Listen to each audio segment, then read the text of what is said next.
A gente vai ver hoje o capítulo 12 de Mateus.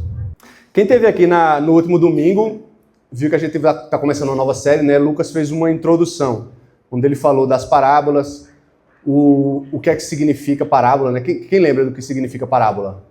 É o que não é fábula nem mito, né? É um conceito, uma história que contém dados da realidade para trazer ensinamentos espirituais, né? O significado de parábola ali, se a gente for ver na origem da palavra, vai ser como colocar ao lado, né, Lucas? Pode ser traduzido assim, né? Ou seja, alguma coisa que eu vou colocar do lado para fazer uma comparação. É isso que Jesus fazia, né? Usava coisas da realidade, de semear, de comida, de pássaros, sementes. E aí ele dá uma visão para vida espiritual, para trazer um ensinamento. Ensinamento simples, né? Nada complexo, para que as pessoas entendessem. Mas hoje a gente vai ver algo interessante. Hoje a gente vai ver uma questão específica, porque a primeira parábola que nós vamos ver está em Mateus capítulo 13, e ela trata do semeador, que semeia em terrenos diferentes, e cada terreno vai ter a sua reação à semente. E logo após essa parábola, a gente vai ver que a gente vai encontrar esse texto em Mateus 13, dos versos 10 e 11. Então os discípulos se aproximaram de Jesus e lhe perguntaram: por que o Senhor fala com eles por meio de parábolas? Ao que Jesus respondeu: porque a vocês é dado conhecer os mistérios do reino dos céus, mas àqueles isso não é. Isso é estranho, né? Porque Lucas enfatizou bem.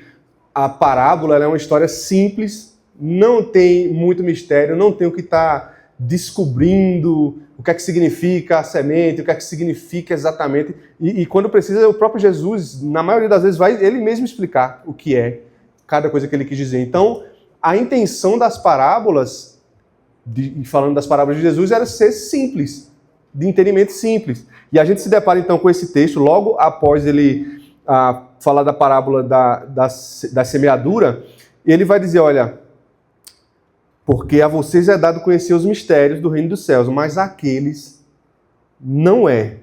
Então, antes da gente começar de fato as parábolas, eu queria que a gente entendesse o que é que quer dizer isso. O que é que Jesus quis dizer com isso? Que, olha, a alguns eu estou falando assim para que eles entendam, e a outros não, para que eles não entendam. E isso seria, então, um juízo. Então a gente vai voltar um capítulo, para o capítulo 12, para entender por que a gente chegou nessa situação de Jesus estar falando por parábolas às pessoas, para que alguns entendam e outros não. Então a primeira parte que a gente precisa entender, para a gente contextualizar e não ficar perdido aqui no porquê o Mateus ele monta o capítulo 12, né, aonde ele quer chegar. A gente vai ver que ele intencionalmente coloca alguns eventos para que a gente chegue num entendimento, numa virada de chave no ministério de Jesus. Jesus pregava de um jeito, ensinava de um jeito, e a partir de Mateus 13 a gente vai ver ele ensinando de outra forma, sempre através de parábolas. Então a gente precisa entender primeiro a questão dos fariseus e do sábado. Bom, todos aqui devem saber que faz parte da lei do Antigo Testamento, né, do Decálogo, os 10 mandamentos de Moisés, que o sábado deveria ser um sábado guardado, sábado santo, o dia do Senhor. Mateus 12 vai registrar nesse capítulo como essa virada de chave acontece no ministério de Jesus, mas a gente vai ver que tem uma relação grande com o sábado. Então, para isso, a gente precisa entender que para os judeus, e especificamente aqui para um grupo de judeus, que eram os fariseus, o sábado para eles era a joia do ministério deles. Então, eles funcionavam como uma espécie de polícia, assim, do sábado, sabe? Sempre vigiando, sempre atrás de olhar qualquer um que descumprisse o sábado, mas não somente isso. Não era questão de não descumprir a lei, que de fato não deveria ser descumprida, mas era o fato de que eles, com o legalismo deles, iam acrescentando coisas a esse sábado. Então não pode isso, não pode mais aquilo. Quando vê, a lei de Deus já estava cheio de penduricalho, vamos dizer assim. Então aquele legalismo que prendia as pessoas e eles funcionavam mesmo ali como alguém que vai estar sempre vigiando todo mundo. Acaba que esse sábado, quando você vai lendo o Evangelho, eu sempre tive essa sensação, né? E eu tinha essa sensação errada, que a gente vai ver hoje, de ler e eu dizia, poxa vida, o sábado Deus botou como um castigo na vida dos homens, né? Porque qualquer coisa tá lá os fariseus, mas você não sabe. E eu imagino que já ficava todo mundo tenso, né? No sábado, imagina, com medo, né? Qualquer coisa que eu faço, vai estar o pessoal, os líderes ali pegando no meu pé e, meu Deus, a gente ficava, imagina, eles já sonhavam, né? Hoje a gente tem aquela dificuldade com a segunda-feira, né? Mas poxa, segunda-feira, vai começar tudo de novo. E eu acho que para os judeus não era, meu Deus, passa o sábado logo, que é para eu voltar para o trabalho, porque esse sábado é desgastante, né? E a gente vê que quando a gente olha para a lei, para a intenção de Deus, quando ele resolveu o sábado e deu aquelas diretivas, era o contrário. Ele queria justamente descanso, né? É o dia do descanso. Dia que Isaías, no capítulo 58, vai chamar de prazer, de fonte de alegria, quando ele está dizendo para que os homens guardem o sábado. Então, o sétimo dia, como diz Hebreus, lá no capítulo 4, a gente vai ver que o sétimo dia é como um convite de Deus para que a gente participe do descanso do Senhor. É um dia que foi dado para o homem por Deus, né? Não para ser um fardo, mas para ser um repouso, um descanso, um prazer, como menciona Isaías. É para ser um prazer. Lá no Gênesis, no capítulo 2, versos de 1 a 3, a gente vai ver o final da descrição da criação, onde vai ser dito: assim, pois, foram acabados céus e terra, e tudo que neles há. E havendo Deus terminado o sétimo dia, a sua obra que tinha feito, descansou nesse dia para toda a obra que tinha feito. E Deus abençoou o sétimo dia e o santificou, porque nele descansou de toda a obra que como Criador tinha feito. Ora, Deus onipotente, descansando, né? Como se ele cansasse, né? Como se ele precisasse de descanso. Bora, de fato, Deus não precisa de descanso. Mas veja, ele estabeleceu, ele mesmo tomou para ele um dia de descanso. E a gente vai ver que quando ele entrega a lei, ele passa isso para os homens também. Descansou de toda a sua obra. De toda a obra que ele vinha dizendo, isso é muito bom, né? No segundo dia, isso é muito bom. Terminava o terceiro dia, isso é muito bom. E aí, no sétimo dia, ele descansa para desfrutar da obra que ele tinha feito, que era muito boa. Então, hoje a gente não tem mais essa lei para nós como lei, ou seja, nós até trabalhamos no sábado, né? Trabalhamos no domingo, dependendo da escala, né? Tem gente que folga dia de semana, né? Mas esse princípio, né? Ele permanece. Tudo isso era sombra do que havia de vir, que é como diz Paulo em Colossenses. Todas essas leis cerimoniais eram sombras que apontavam para algo, apontavam para Jesus, que é o nosso descanso eterno, é para onde nós esperamos e aguardamos. Mas esse princípio de descansar, de que o homem não trabalhe todos os dias, ele é um princípio dado pelo Senhor, porque a gente tem que lembrar que o trabalho é uma das maldições recebidas pelo homem quando ele cai lá no Éden. A gente vai ver em Gênesis 3,17 que em fadigas você obterá dela, a terra, o sustento durante os dias de sua vida. Claro, não é que agora a gente vai parar de trabalhar, né? Entender ali, fazer a mensagem. Aí chega na segunda-feira já entrega a carta de demissão, né? Às vezes dá vontade, né? Mas não é essa a questão. A gente, enquanto nessa terra, nós vamos experimentar dessa maldição recebida por Adão, né? E nós vamos experimentá-la até o fim, né? Paulo vai dizer, né? Aquele que não quer trabalhar, então que não coma. O trabalho faz parte da nossa vida, o trabalho faz parte do nosso castigo.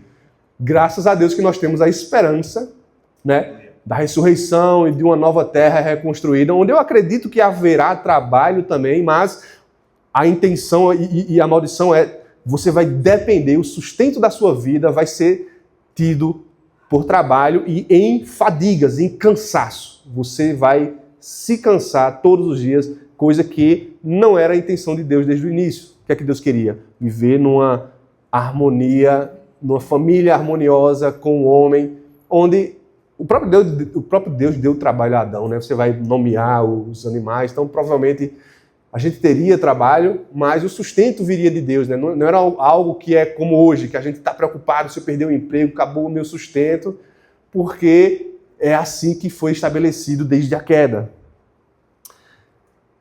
Mas agora a gente vai, então, dar uma olhada para a lei, então. Não toda a lei, porque tem vários preceitos na lei de Moisés, mas a gente vai olhar só para o decálogo, são os 10 mandamentos. Nos 10 mandamentos, no Êxodo, capítulo 20, versos de 1 a 9, a lei vai dizer o seguinte: 6 dias você trabalhará e fará toda a sua obra. Ó, a escala 6 por 1, né? No 7º dia é o sábado dedicado ao Senhor, seu Deus.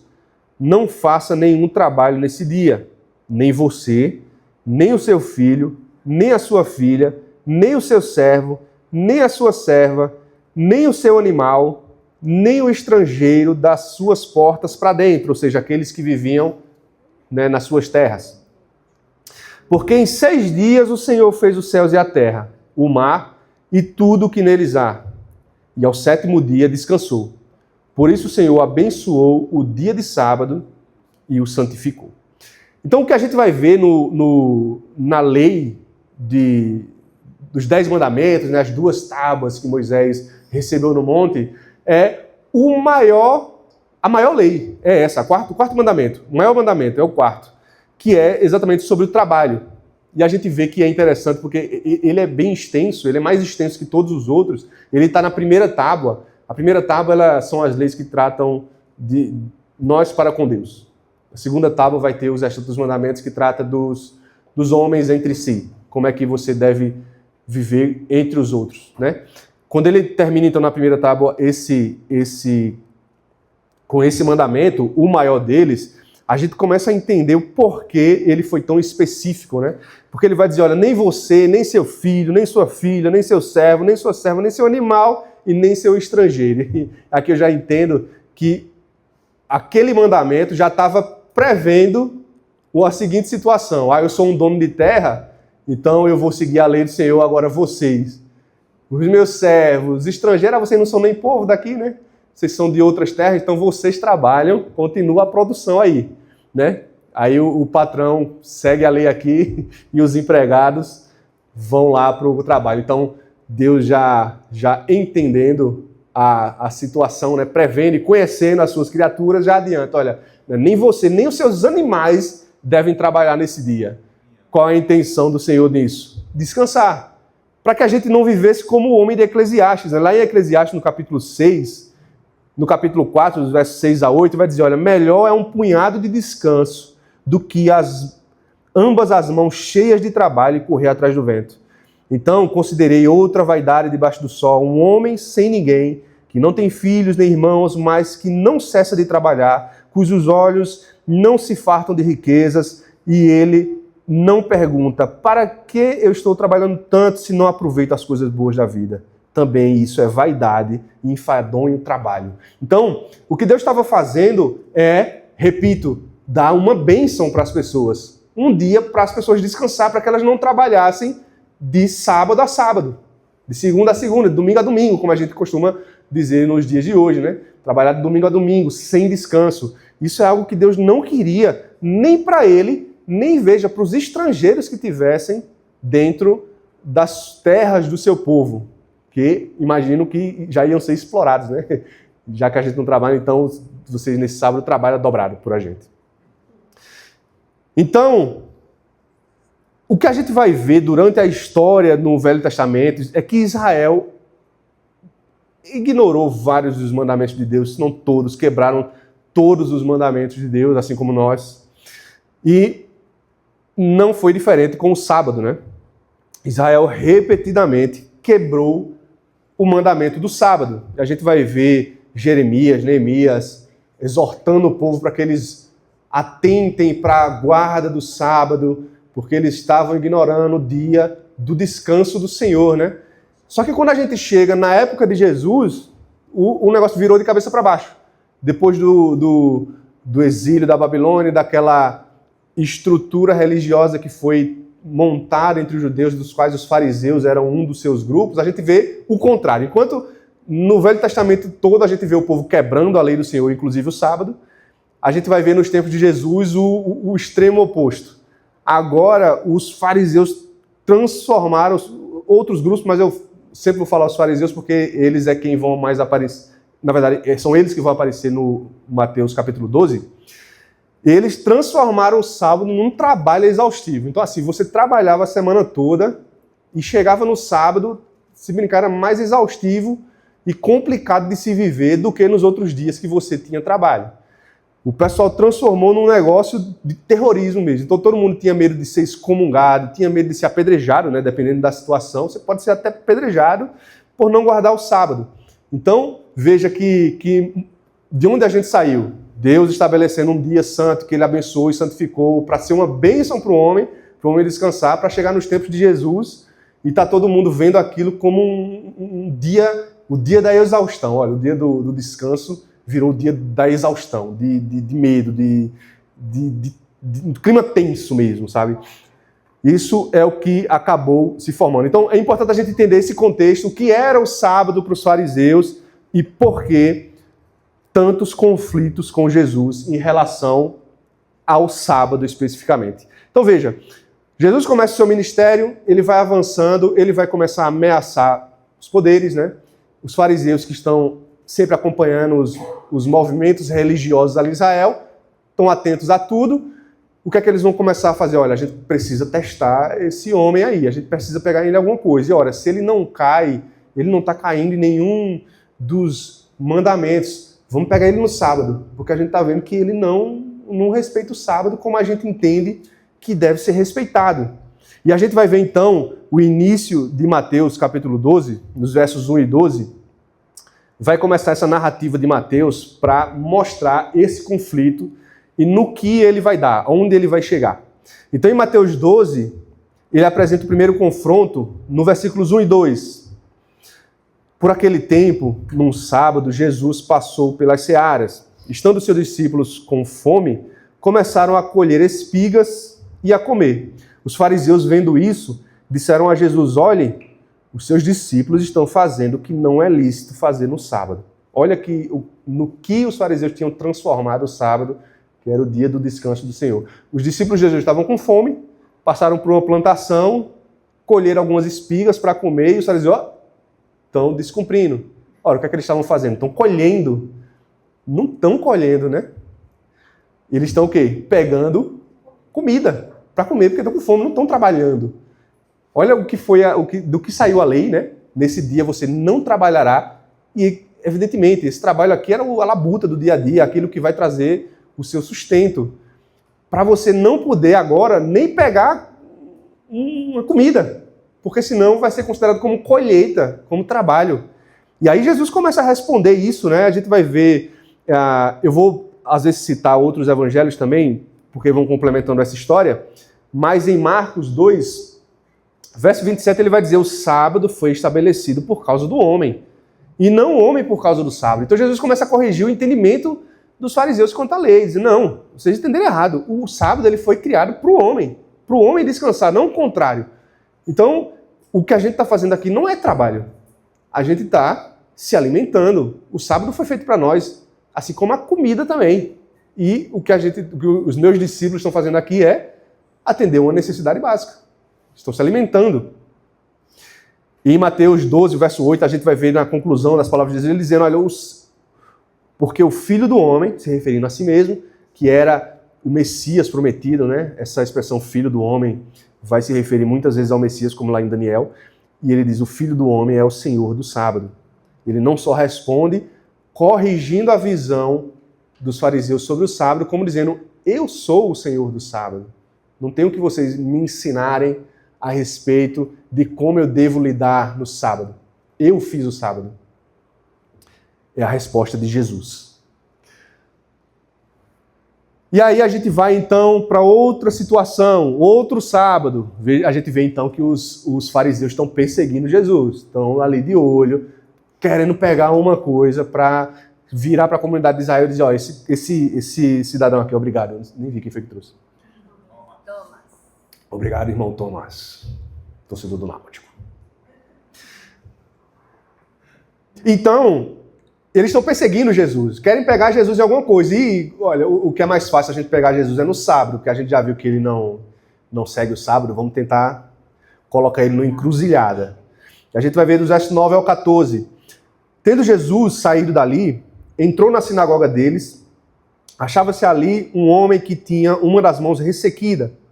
Então, a fim de o acusar, perguntaram a Jesus. Olha a trama, né? Eles viram que tinha um homem lá, eles vinham acompanhando Jesus, via que ele saía curando várias pessoas. Vamos botar ele para curar uma pessoa aqui dentro da sinagoga num sábado, porque aí vai escandalizar o povo. E aí perguntam a Jesus, né? É lícito curar no sábado?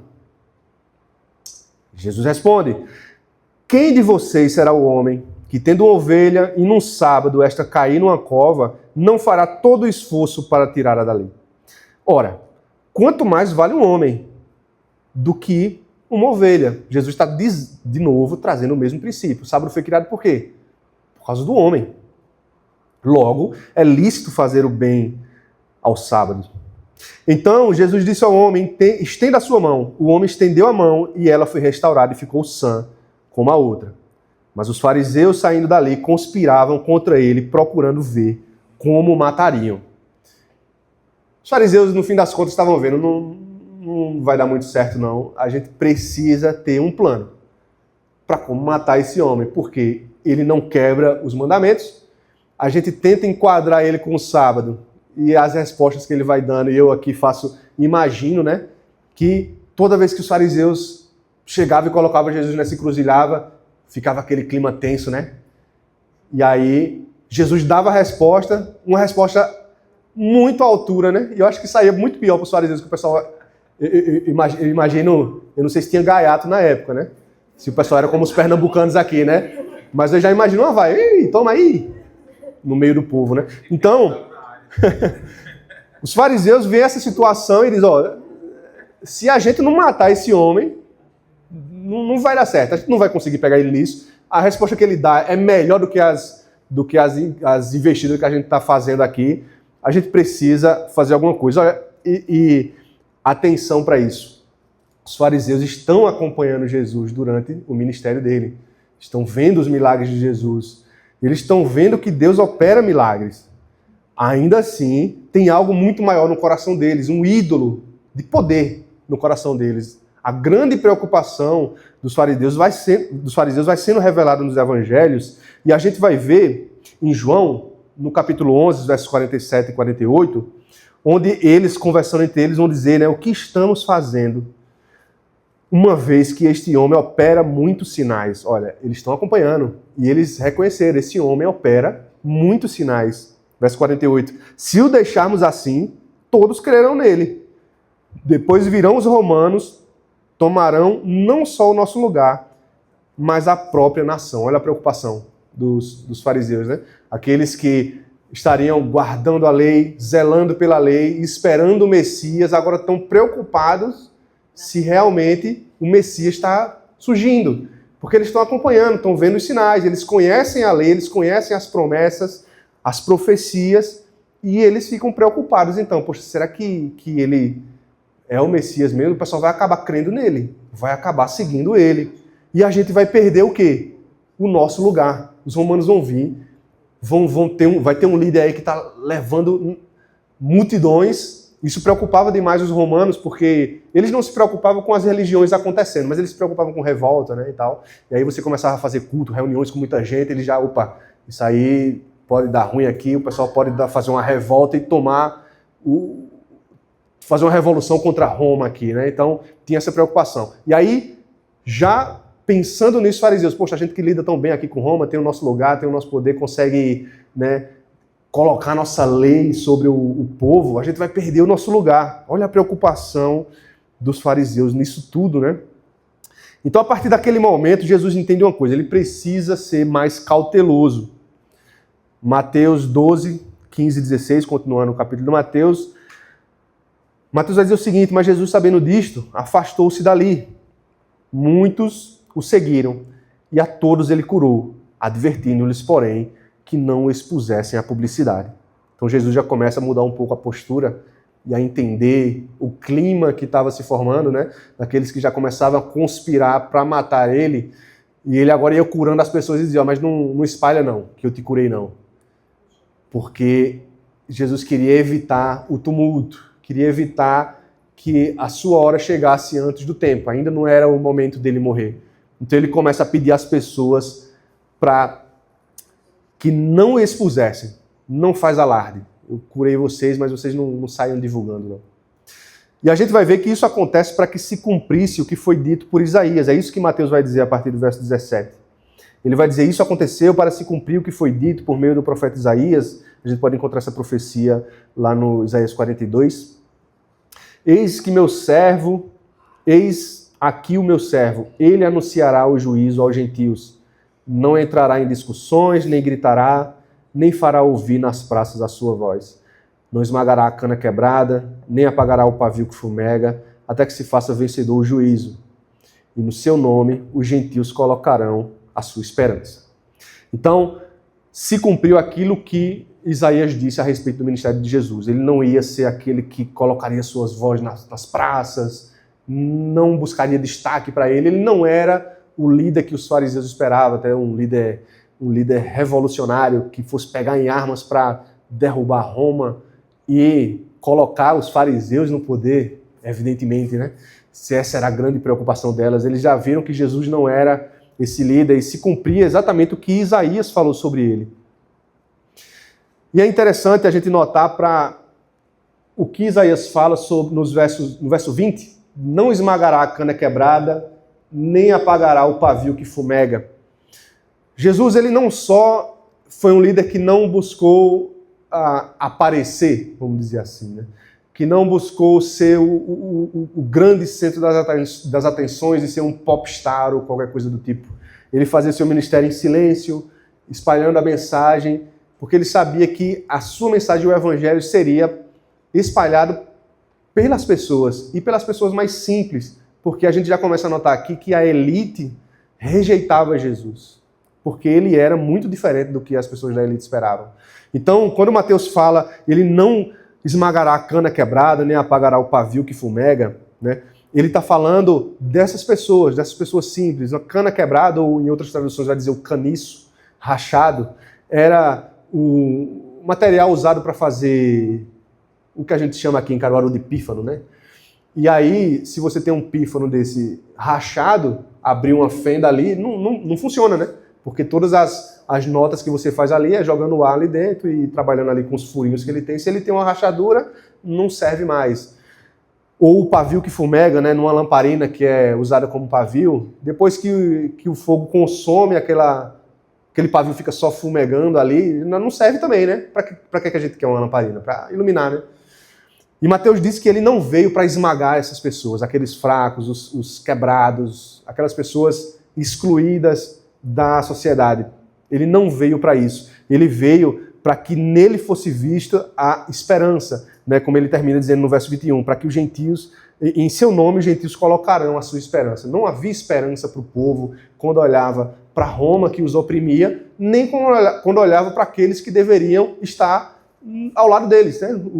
Os líderes religiosos. Então você era oprimido por Roma e dentro das sinagogas você era oprimido pelos seus líderes religiosos. Quem olhava para esse povo, né? Era Jesus que ia olhar por esse povo. E a gente chega então no dia decisivo. Esse, os comentaristas falam que é o dia mais comentado do ministério de Jesus.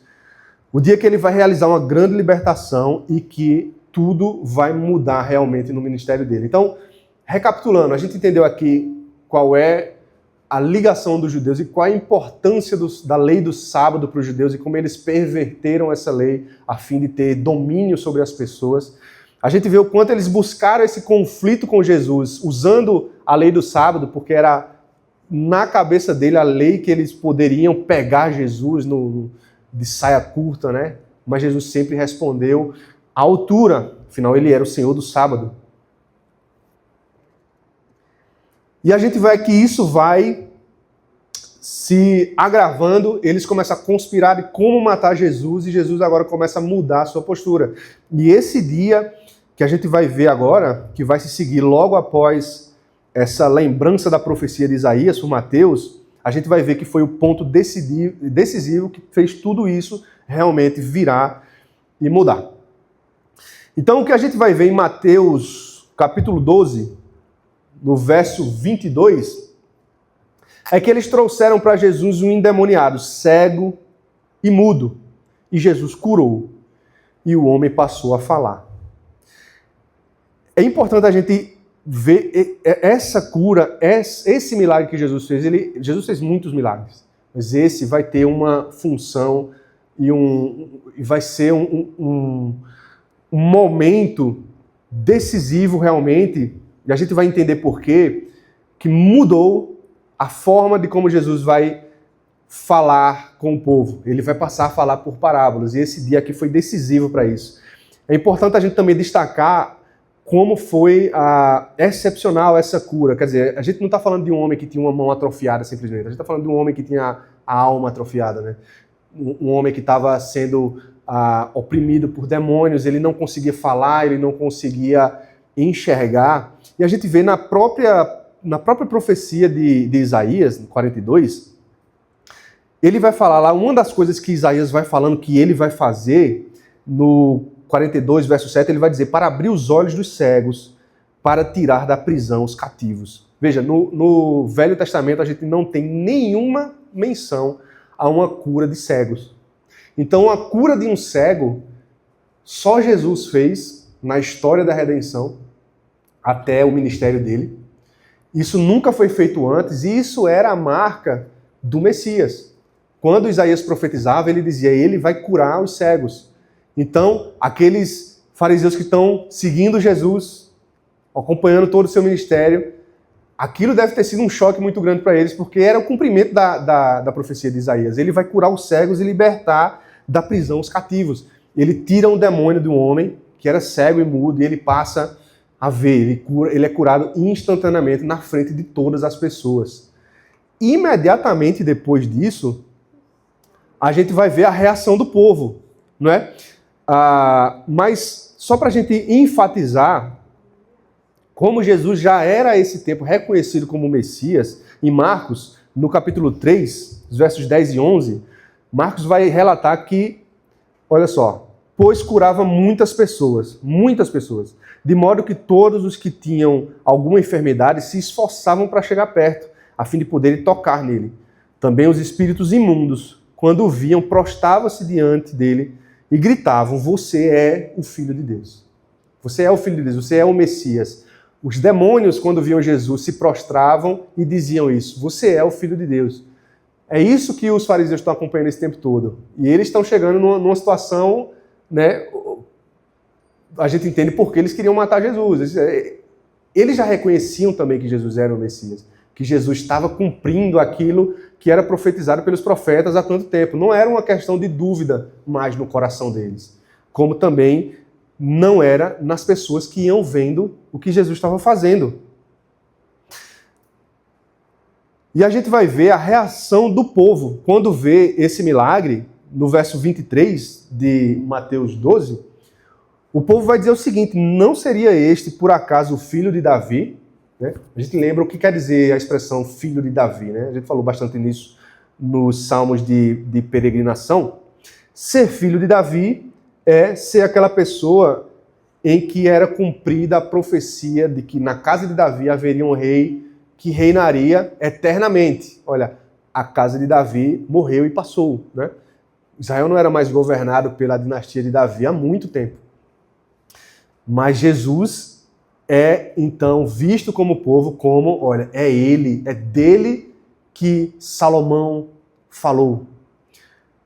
É dele que Deus falou pelos profetas, que viria um filho de Davi que reinaria eternamente e seu reino seria o reino de paz. Então, no verso 23, as pessoas imediatamente reconhecem, olha, ele é o Messias, é ele, é dele que as profecias estão falando. Qual é a reação imediata dos fariseus? Verso 24. Mas os fariseus, ouvindo isto, diziam, este não expulsa demônios, senão pelo poder de Beelzebu, o maioral dos demônios. Olha, eles chegaram realmente no limite de blasfêmia contra Jesus naquele momento. E esse é o ponto de virada, porque Jesus vai começar um discurso contra eles, um pequeno discurso, e nas últimas palavras ele vai fazer uma advertência muito séria, que é a advertência sobre o pecado imperdoável. Nos versos 31 e 32, terminando o discurso de Jesus, ele vai dizer, olha, por isso digo a vocês que todo pecado e blasfêmia serão perdoados aos homens, mas a blasfêmia contra o Espírito Santo não será perdoada. Se alguém disser alguma palavra contra o Filho do Homem, isso lhe será perdoado, mas se alguém falar contra o Espírito Santo, isso não lhe será perdoado, nem neste mundo e nem no porvir. Então, naquele momento, Jesus deu um juízo para eles. O que vocês estão fazendo aqui, não haverá perdão para isso. E a gente precisa falar sobre o pecado imperdoável. A gente tratou sobre ele aqui nas aulas dos fundamentos, né? Na aula que a gente falou sobre o pecado, e esse é um pecado que às vezes gera dúvida no coração das pessoas, né? Às vezes medo, até, poxa, será que eu já cometi esse pecado? Né? Então, vou abrir um parêntese aqui para a gente comentar rapidamente. Importante a gente entender que Jesus, ele falou de um pecado específico, em primeiro lugar. Ele diz, olha, todo pecado e blasfêmia que os homens cometerem será perdoado. Ele não está dizendo que o pecado vai ser perdoado instantaneamente, evidentemente. Precisa de quê? Arrependimento. Se confessarem os vossos pecados, ele é fiel e justo para nos perdoar e nos purificar de toda injustiça. Ele está falando de um pecado específico. Ele é explícito nisso, né? Todo pecado e blasfêmia serão perdoados aos homens, mas a blasfêmia contra o Espírito Santo não será perdoada. Poxa, Elifas, então quer dizer que se eu alguma vez falei alguma coisa que possa ter ofendido o Espírito Santo, eu cometi esse pecado, né? Não. Esse pecado, a gente vai ver que ele é um pecado muito específico. Por isso que eu vim construindo, e por isso que, na verdade, Mateus está construindo toda essa narrativa para mostrar como os fariseus sabiam que ele era Jesus. Sabiam que ele era Jesus, todo mundo sabia, né? Que ele era o Messias. Sabia que era sobre ele as profecias, eles estavam vendo os sinais dele. E o coração deles estava tão endurecido, tão submerso nos seus próprios ídolos, que eles resolveram blasfemar contra o Espírito Santo, atribuindo ao diabo o que Jesus estava fazendo, pelo medo de perder o seu poder, mesmo sabendo que aquele era o Messias. Nas palavras do John MacArthur, eu vou ler aqui uma citação dele, ele diz, nem mesmo os fariseus acreditavam, não podiam acreditar no seu estratagema. Afinal de contas, estavam na presença de Cristo, quando ele manifestou o seu poder e a sua glória. Em momento algum eles negam seus milagres, olha só. Eles não dizem isso aqui é um truque, né? Não, eles não negaram.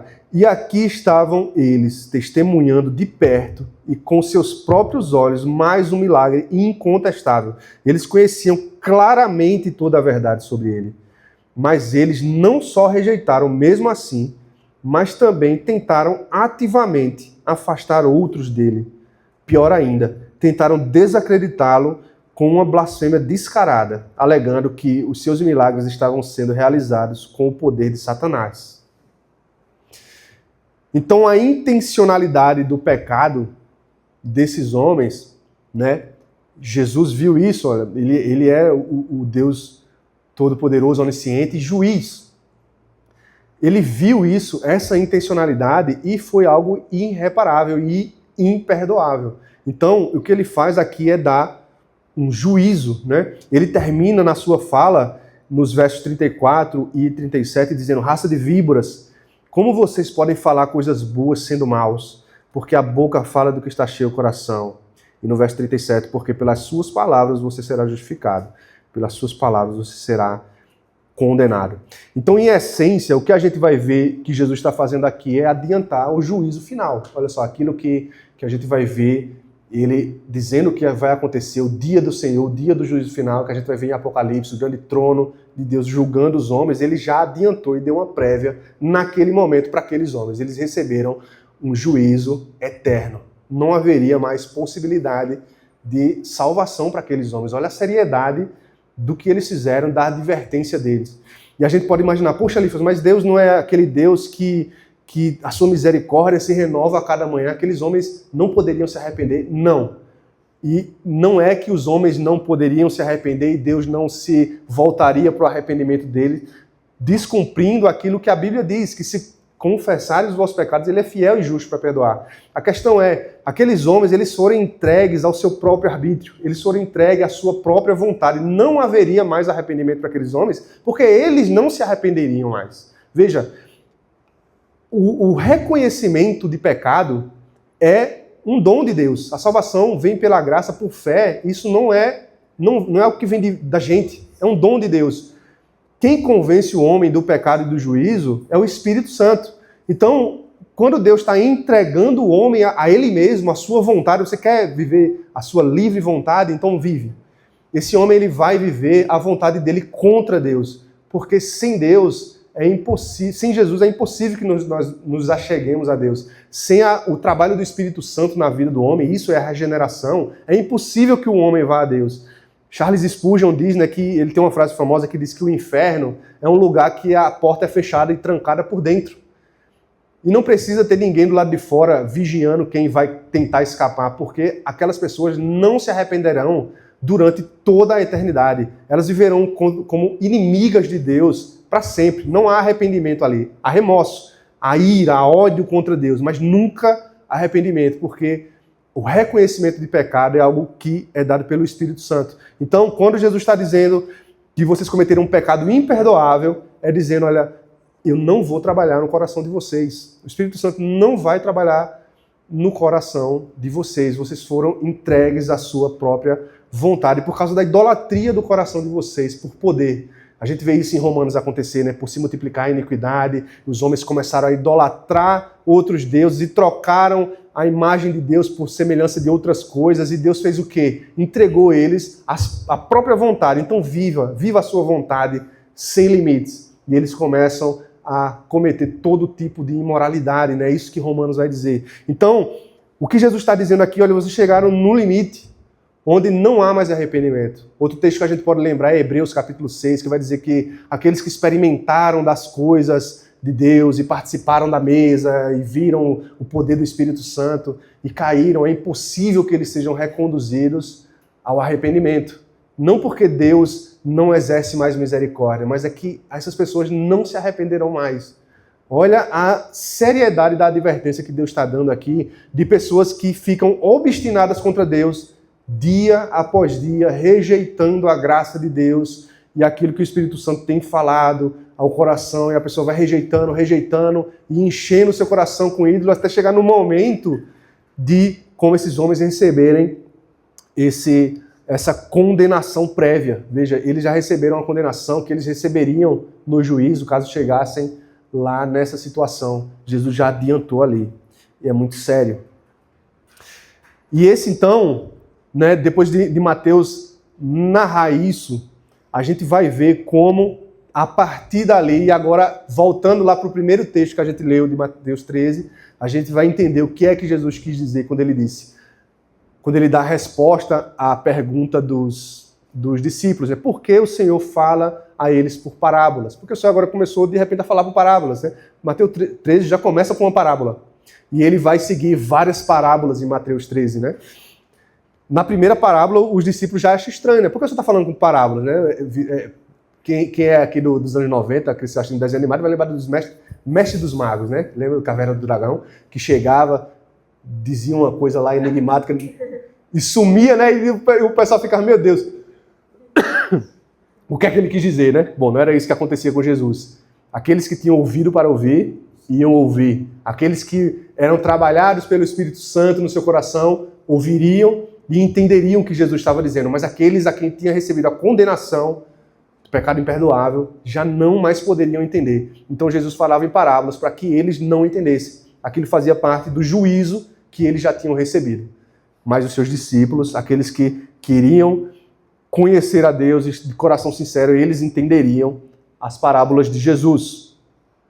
Então, a gente vê que Jesus começa uma nova fase, uma nova forma de ensino, e é isso que a gente vai estar trabalhando nas próximas aulas, sobre as parábolas de Jesus. Agora ele começa a ensinar as pessoas sempre por parábolas, para que aqueles que queriam o escutar entendessem o que ele estava dizendo, mas todos aqueles que receberam aquele juízo, já não haveria mais salvação para ele, não haveria mais possibilidade de entender sobre o reino de Deus. Então Mateus 13 marca esse momento, quando ele vai começar a falar sobre parábolas. A gente já vai ver a primeira parábola na próxima. A gente não vai ver todas as parábolas de Jesus, né? Algumas são muito pequenas, algumas é uma frase, né, Lucas? Então a gente vai fazer um condensado. Mas a gente vai ver várias dessas parábolas. E o que a gente vê em Mateus 13, no 34 e 35, depois dele já ter Mateus já ter colocado algumas parábolas ali que Jesus veio ensinando, ele vai dizer 34, olha, Jesus disse todas essas coisas às multidões, ou seja, todas aquelas parábolas que ele vem falando, ele diz todas essas coisas por parábolas, e sem parábolas nada lhes dizia. Isso aconteceu para se cumprir o que foi dito por meio do profeta, abrirei minha boca em parábolas, publicarei coisas ocultas desde a minha criação do mundo.